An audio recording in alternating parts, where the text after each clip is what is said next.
In this video, we're going to be talking about how to avoid scams on Temu, and this is going to be safe shopping tips that is going to save your life.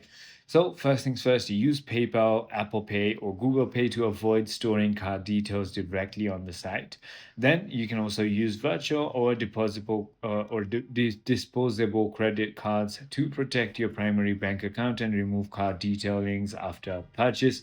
Only buy from reputable, well rated sellers and check for the blue verified badge indicating an official brand. Also, read the detailed product reviews, especially those with photos, to ensure quality and authenticity. Also, never click on links in text or emails claiming to be from Temu. Always go directly to the app or website.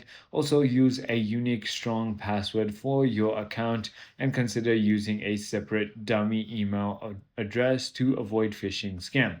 I hope this video clarifies everything for you. If you have further more queries, feel free to comment.